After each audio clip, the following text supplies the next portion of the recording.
Assalamualaikum warahmatullahi wabarakatuh. Selamat siang semuanya. Kali ini kita akan melanjutkan topik untuk mata kuliah komunikasi dalam keperawatan 1 dengan topik komunikasi efektif. Ya, kita tahu bahwa salah satu komponen terpenting dalam pelayanan kesehatan dalam pemberian asuhan keperawatan adalah sumber daya ataupun tenaga kesehatan, baik itu perawat ataupun dokter ataupun tenaga kesehatan yang lain, ya. Nah, di mana semua tenaga kesehatan profesional yang terlibat dalam pemberian pelayanan kesehatan pada klien ataupun pada keluarga harus memiliki kemampuan komunikasi yang baik, ya. Jadi jangan sampai misalkan tenaga kesehatannya atau perawatnya sudah memiliki kemampuan komunikasi yang baik, tapi tenaga kesehatan yang lain misalkan dokternya kurang komunikatif, ya. Nah, kalau hal tersebut terjadi, pada akhirnya pelayanan kesehatan yang diberikan kepada klien pun juga tidak akan optimal, ya. Nah, selanjutnya kita ke definisi terlebih dahulu. Definisi dari komunikasi efektif adalah suatu bentuk komunikasi di mana pesan yang kita sampaikan pada orang lain, baik itu pada pasien, keluarga, ataupun tim kesehatan yang lain, itu dipersepsikan sama, ya, dengan apa yang kita inginkan, dengan apa yang kita maksud. Ya, itu adalah definisi atau pengertian dari komunikasi efektif, ya, atau dalam kalimat yang lain disebutkan bahwa komunikasi itu dikatakan efektif jika pesan yang kita sampaikan atau maksud dari pesan yang kita sampaikan itu dapat dipersepsikan sama oleh orang lain sesuai dengan maksud ataupun sesuai dengan isi pesan yang kita sampaikan. Selanjutnya, untuk tujuan komunikasi efektif itu sendiri, ya, tujuan dari komunikasi efektif yang pertama adalah untuk menghindari terjadinya miskomunikasi, ya, baik itu antar tenaga kesehatan ataupun antara tenaga kesehatan dengan pasien ataupun dengan keluarga, ya. Kemudian yang kedua adalah untuk mengurangi kecemasan atau untuk mengurangi kekhawatiran pada pasien ataupun keluarga. Maksudnya di sini adalah jangan sampai ketika pasien itu misalkan datang ke pelayanan kesehatan, mereka khawatir, mereka cemas terhadap kondisi kesehatan yang dialami, atau mereka khawatir dengan penyakit yang dialami akibat kurangnya informasi yang diberikan oleh perawat ataupun kurangnya informasi yang diberikan oleh tenaga kesehatan. Dengan pemberian komunikasi yang efektif, dengan cara yang tepat, maka hal tersebut bisa mengurangi kecemasan ataupun kekhawatiran. Kemudian selanjutnya tujuan dari komunikasi efektif adalah pasien lebih kooperatif, ya, karena ketika kita menyampaikan pesan kepada pasien ataupun kepada keluarga dan keluarga ataupun pasien dapat menerima pesan ataupun maksud yang kita sampaikan, maka pasien akan lebih mudah diajak kerjasama, ya.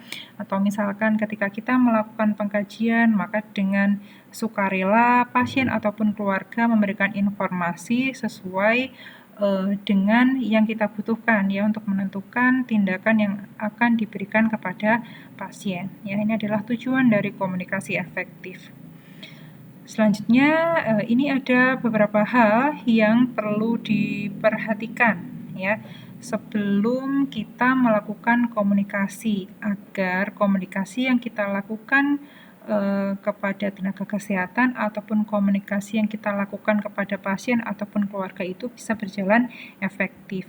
Yang pertama adalah ciptakan lingkungan yang kondusif. Ini adalah langkah pertama yang harus dilakukan oleh tenaga kesehatan pada saat akan melakukan komunikasi dengan pasien ataupun dengan keluarga, ya. Lingkungan yang kondusif ini diciptakan agar bisa terjalin hubungan yang profesional, ya. Sebagai contoh, misalkan ada pasien yang harus dirawat di rumah sakit, kemudian di kelas 3 itu, ya, misalkan di ruangan bangsal yang kapasitas tempat tidurnya itu banyak, ya. Entah itu tenaga kesehatan, baik itu perawat, dokter, fisioterapis, dan sebagainya, itu harus bisa membaca kebutuhan pasien ya terhadap lingkungan yang dikehendaki oleh pasien dan dapat meminimalisir ya faktor dari aspek lingkungan yang dapat menghambat proses komunikasi yang efektif ya. Sebagai contoh, apabila pasien itu bisa berjalan atau bisa melakukan mobilisasi, maka perawat bisa mengajak pasien untuk berbicara atau misalkan melakukan pengajian di ruang perawat ataupun misalkan di taman ataupun di ruangan lain yang bisa dimanfaatkan ya. Sebaliknya kalau misalkan pasien dirawat di bangsal tadi harus bed rest atau tirabaring total ya dan harus tinggal di tempat tidur, dan pada saat itu pasien membutuhkan ruangan yang membutuhkan privasi ya, maka perawat untuk menciptakan lingkungan yang kondusif itu bisa memasang pembatas atau bisa memasang sketsel ya agar privasi pasien itu tetap terjaga. Ini ya, jadi yang pertama harus menciptakan lingkungan yang kondusif ya agar pasien terlebih dahulu merasa nyaman dengan lingkungannya. Kemudian yang kedua, hargai penampilan dan hargai hargai harga diri pasien ya. Ini contohnya misalkan ya bagaimanapun misalkan buruknya penampilan seorang pasien ya, petugas kesehatan baik itu perawat ataupun tenaga kesehatan yang lain sama sekali tidak diperbolehkan untuk menganggap bahwa kepribadian pasien itu juga buruk gitu ya, tidak boleh sama sekali ya. Penampilan atau kondisi fisik yang ada pada pasien itu sama sekali tidak boleh menghalangi petugas kesehatan ataupun perawat untuk menghargai pasien dan tetap memberikan pelayanan kesehatan sebaik mungkin. Harga diri pasien juga harus kita jaga dan kita lindungi ya. Petugas kesehatan hendaknya tidak sekali-kali merendahkan harga diri pasien ya.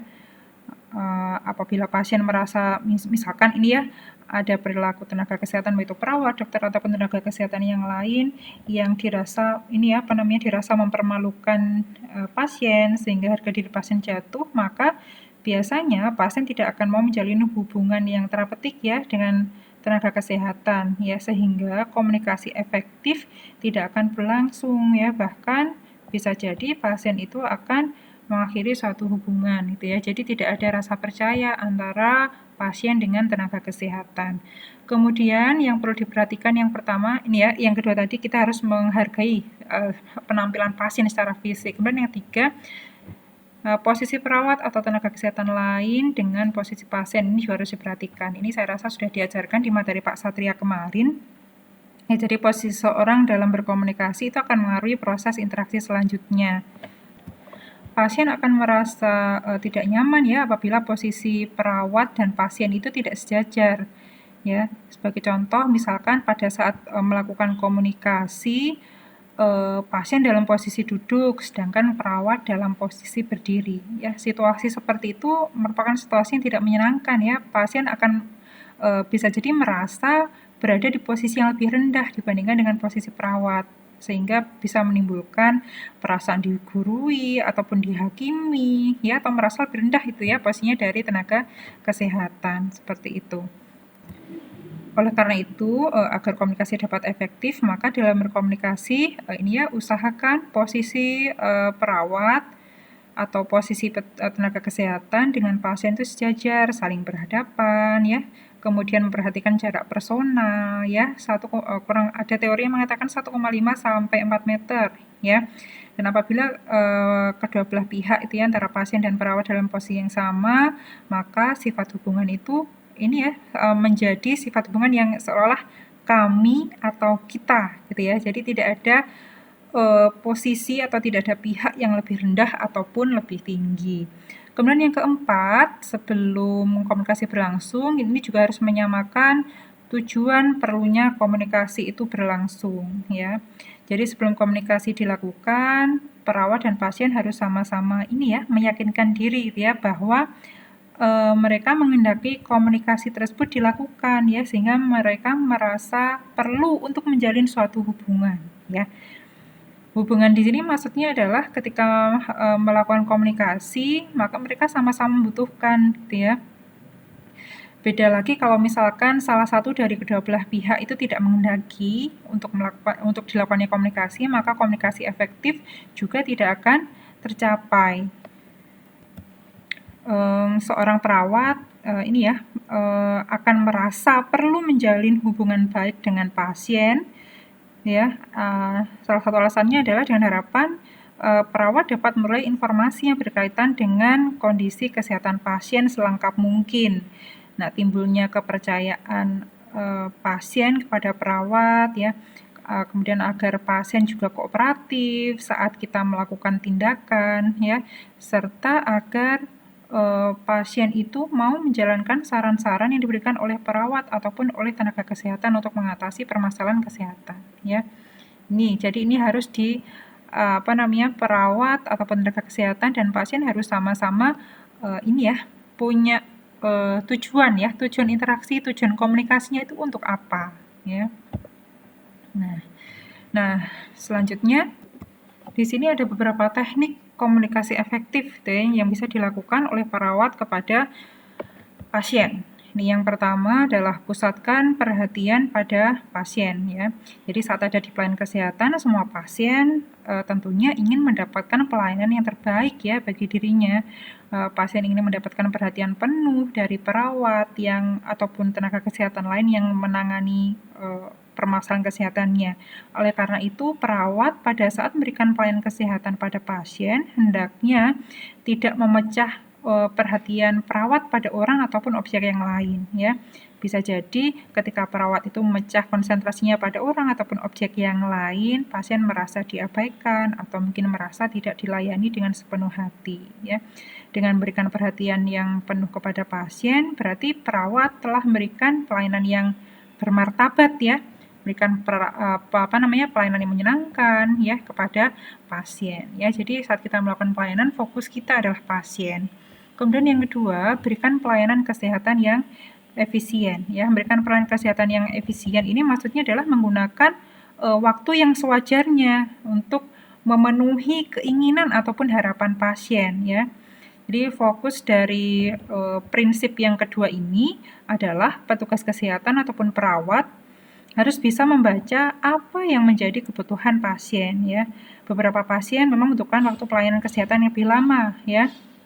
Apabila pasien ingin cerita gitu ya, atau mencurahkan perasaannya, ya, ingin menceritakan kondisi kesehatannya yang berkaitan dengan respon psikologis akibat penyakitnya, gitu ya, maka kita tetap harus bisa memfokuskan, ya, agar pelayanan ataupun asuhan keperawatan yang kita berikan kepada pasien itu bisa berjalan dengan efisien.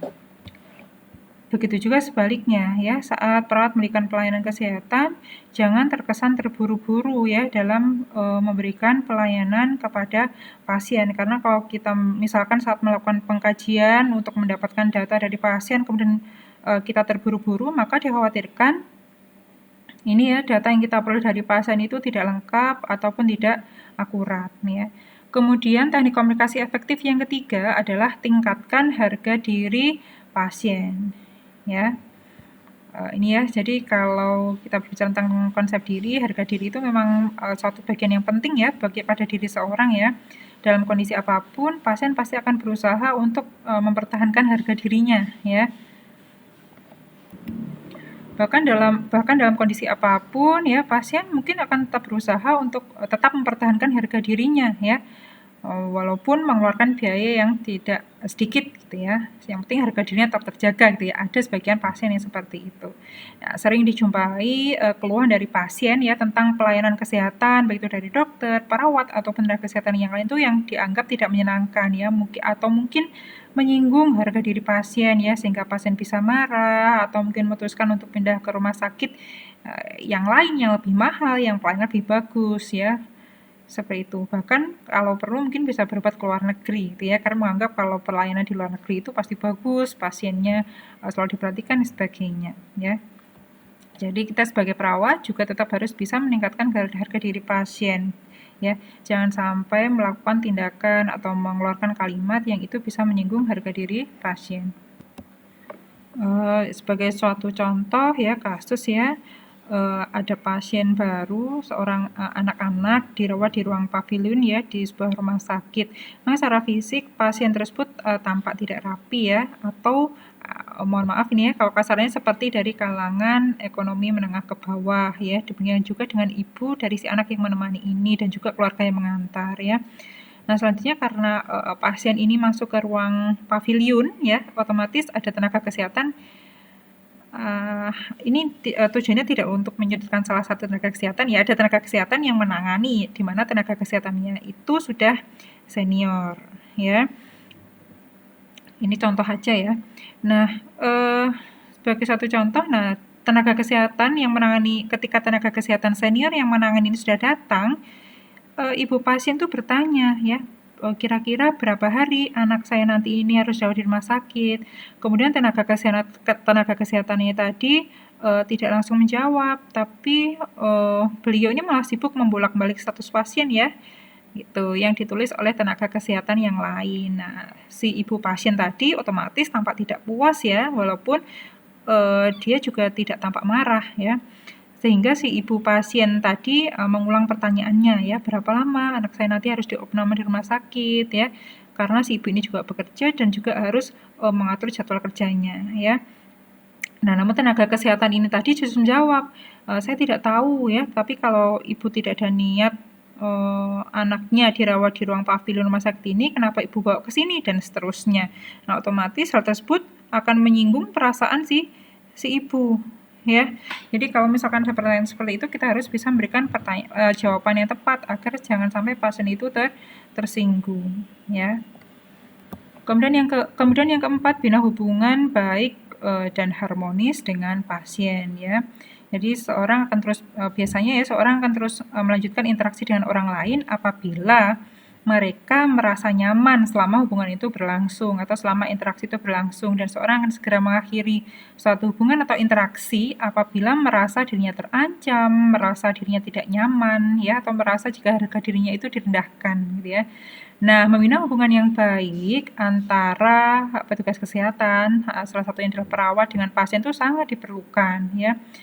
Karena tanpa adanya hubungan baik, tanpa adanya hubungan yang harmonis, maka pasien tidak akan mau melanjutkan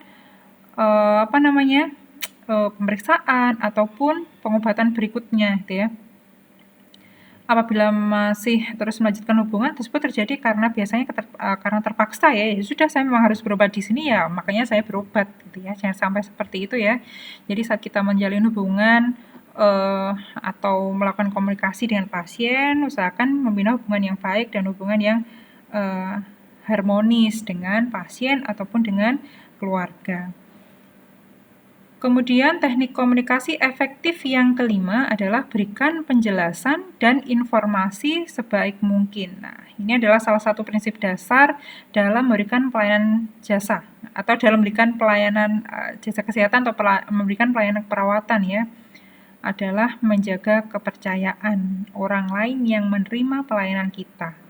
Ya, dalam pelayanan kesehatan, sudah pasti kepercayaan pasien terhadap tenaga kesehatan, ya salah satunya adalah perawat, itu memiliki peranan penting untuk kegiatan pelayanan tersebut.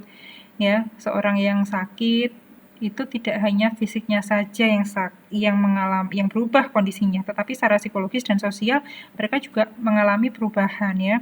Kadang pasien bisa menjadi lebih sensitif ya karena dihadapkan pada kondisi yang tidak nyaman ya, dan dihadapkan pada situasi atau lingkungan yang baru ya. Perawat saat memberikan asuhan keperawatan pada pasien akan sulit dilaksanakan jika pasien itu tidak kooperatif ya. Nah, pasien akan kooperatif terhadap perawat ya apabila sudah ada rasa trust atau percaya ya, atau hubungan saling percaya antara pasien dengan perawat. Nah, salah satu cara untuk menjaga agar pasien itu trust atau percaya kepada perawat, salah satu caranya adalah dengan memberikan penjelasan dan informasi sebaik mungkin ya tentang penyakit yang dialami, tentang tindakan yang akan diberikan ya, kemudian tentang pengobatan yang harus dijalani oleh pasien ya, obat-obatan yang dikonsumsi apa, nanti efek sampingnya seperti apa, sehingga dengan pemberian informasi yang baik, pemberian informasi yang jelas, maka akan semakin mempermudah tercapainya komunikasi efektif. Kemudian teknik komunikasi yang keenam adalah ketahuilah apa yang diinginkan oleh pasien. Ya, memang tidak mudah ya mengetahui apa yang benar-benar diinginkan oleh orang lain. Tapi kita sebagai perawat harus belajar dan terus mengasah keterampilan, perasaan atau insting ya untuk menerka atau untuk mengantisipasi kebutuhan pasien ya. Hal tersebut penting agar pasien merasa diperhatikan ya. Biasanya pasien akan merasa sedih ya apabila dia sedang membutuhkan pertolongan, tapi petugas kesehatannya seolah-olah cuek ya atau tidak peduli. Ya. Atau misalkan ada contoh apabila tenaga kesehatan atau perawat itu masih mengerti pasien dalam keadaan sedih, hal tersebut sangat bagus ya. Intinya kita harus peka terhadap kondisi yang terjadi pada pasien ya. Mengetahui apa yang diinginkan oleh pasien dan melatih kepekaan untuk memahami perasaan pasien itu sangat diperlukan ya untuk kelangsungan hubungan komunikasi yang efektif. Nah, ini ya. Jadi ini harus dilatih, insting kita sebagai perawat harus dilatih intinya. Kemudian nomor 7 ya, jelaskan pelayanan atau tindakan medis yang akan dilakukan pada pasien ya. Jadi ini kita harus memberikan inform consent ya. Inform consent ini adalah penjelasan tentang tindakan yang akan kita berikan ya, beserta dengan alasannya apa, keuntungan atau manfaatnya apa, efek sampingnya apa ya, akibat atau kerugian yang akan timbul dari tindakan tersebut secara fisik, psikologis ataupun yang lain itu harus kita jelaskan ya.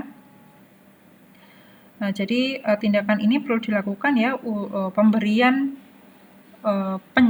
penjelasan ya tentang tindakan medis yang akan dilakukan itu perlu dilakukan untuk menghindari adanya miskomunikasi atau salah pengertian tadi ya, dan meminimalisir kekecewaan pasien di belakang hari gitu ya.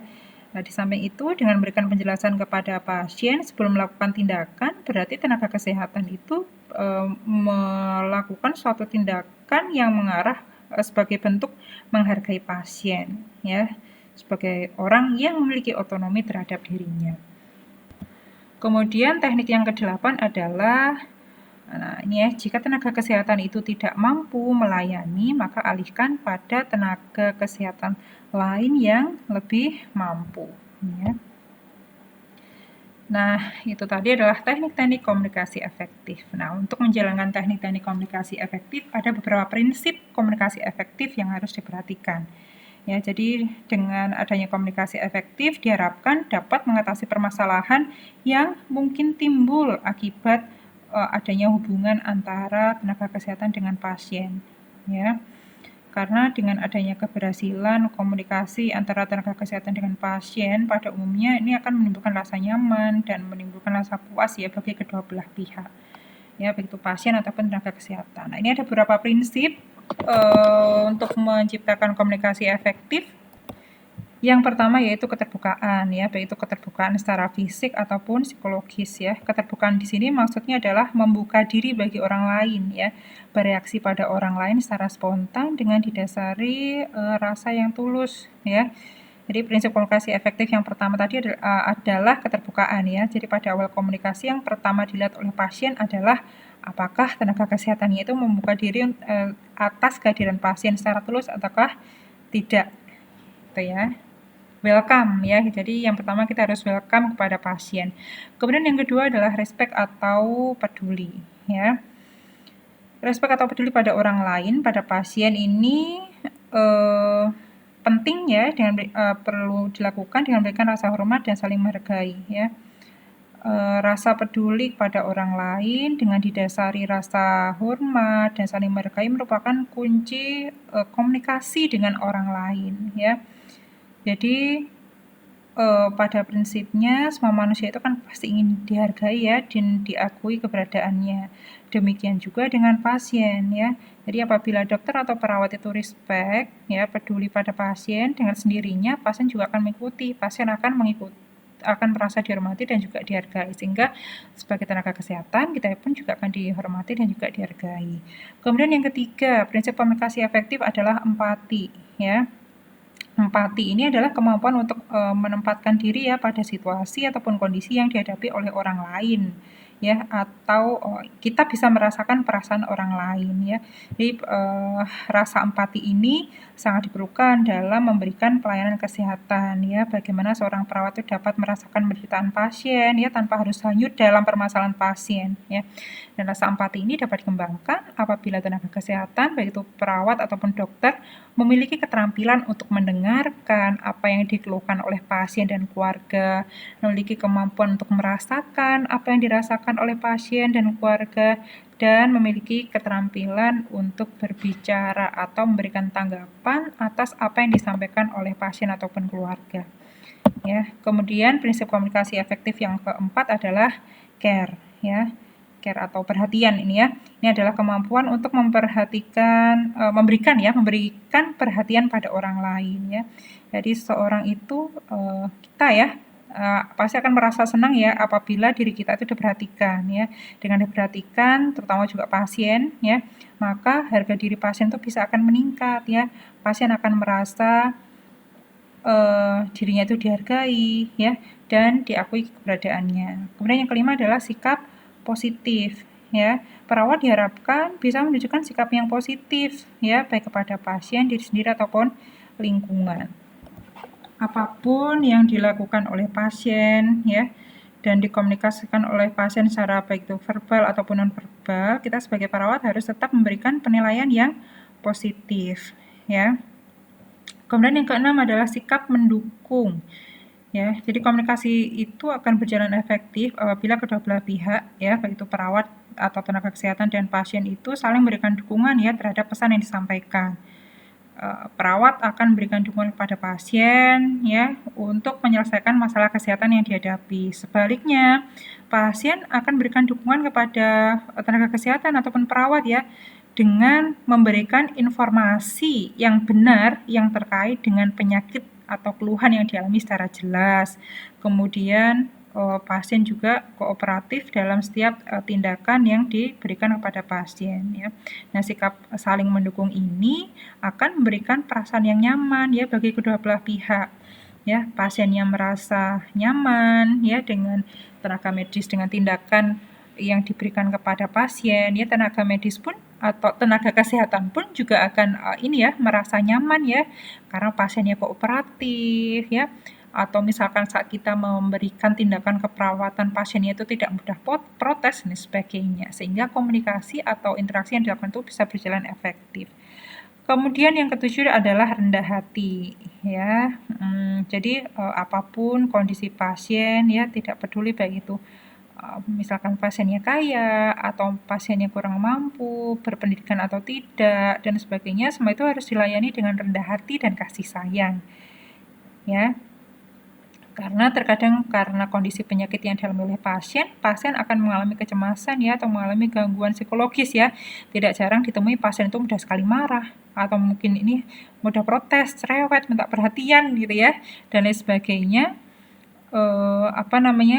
Sehingga jika perawat itu tidak memahami kondisi pasien, biasanya akan timbul situasi yang tidak kondusif atau tidak efektif ya, perawatnya jengkel ya karena sikap pasien yang seperti itu ya, dan seterusnya, sehingga tersebut bisa mempengaruhi kualitas pelayanan kesehatan yang diberikan oleh perawat kepada pasien ya. Kemudian selanjutnya yang ke-8 adalah dari prinsip komunikasi efektif adalah setiap pasien itu ya harus kita tanamkan dalam pikiran kita bahwa setiap pasien itu memerlukan informasi ya. Jadi jangan memberikan informasi sepotong gitu ya. Jadi contohnya misalkan ada pasien datang ke puskesmas ya, pasien diabetes mellitus ya. Nah, kemudian dari puskesmas dikasih insulin ya. Pasiennya harus diajari dulu cara nginjeksi insulinnya itu seperti apa, kemudian injeksi insulinnya itu dilakukan setiap jam berapa, atau setelah makan atau sebelum makan, itu harus dijelaskan. Ya, harus dijelaskan dengan lengkap ya, dan insulin itu harus diberikan kapan ya. Nanti harus dicek gula darahnya juga. Kalau gula darahnya sekian, insulinnya harus diberikan atau tidak, itu harus kita jelaskan dengan lengkap kepada pasien ya. Jangan sampai pasien DM ini, pasien diabetes mellitus ini sebenarnya setelah dikasih insulin, misalkan pagi dikasih insulin gitu ya, gula darahnya sudah normal atau cenderung rendah gitu ya. Nah, kemudian siangnya diinjeksi lagi ya, padahal gula darahnya itu sudah normal. Nah, kalau insulinnya dimasukkan lagi, maka bisa jadi akan menyebabkan gula darahnya itu akan semakin drop ya, semakin turun, dan itu bisa mengancam nyawa dari pasien ya. Jadi harus kita tanamkan pada diri kita bahwa setiap pasien itu memerlukan informasi. Jadi kita sebagai perawat harus memberikan informasi yang lengkap. Kemudian saat melakukan komunikasi, gunakan bahasa yang jelas, gunakan bahasa yang sederhana, ataupun gunakan bahasa yang mudah dimengerti oleh pasien. Nah, ini adalah 9 prinsip komunikasi efektif ya, atau prinsip yang harus kita gunakan saat kita melakukan komunikasi dengan pasien ataupun dengan keluarga, sehingga bisa tercapai komunikasi yang efektif, sehingga miskomunikasi antara perawat dengan pasien itu bisa diminimalisir ya, dan pesan yang kita sampaikan sebagai perawat itu bisa dipersepsikan sama oleh pasien ataupun keluarga ya. Nah, ini sudah sampai pada kesimpulan. Jadi dengan melakukan komunikasi efektif baik itu antar petugas kesehatan ataupun komunikasi efektif dengan pasien diharapkan dapat memenuhi kebutuhan ataupun kepuasan kedua belah pihak ya, baik itu tenaga kesehatan ataupun pasien ya. Pasien merasa puas karena bisa memberikan pelayanan yang tepat, bisa memberikan pelayanan yang efektif kepada pasien ya, karena pasiennya juga kooperatif ya. Begitu juga sebaliknya, pasien merasa puas atas pelayanan kesehatan ataupun atas sikap yang dilakukan oleh tenaga kesehatan kepada pasien. Nah, ya, dan perawat atau tenaga kesehatan yang lain akan lebih efektif dan efisien dalam memberikan pelayanan kesehatan kepada pasien ya, dengan karena komunikasi efektif yang dilakukan tadi ya, karena pasien memberikan dukungan penuh kepada petugas kesehatan untuk menjalankan tugas dan kewajibannya, yaitu memberikan pelayanan kesehatan ya. Baik, untuk materi komunikasi efektif hari ini saya cukupkan sampai di sini. Semoga bermanfaat. Selamat siang. Assalamualaikum warahmatullahi wabarakatuh.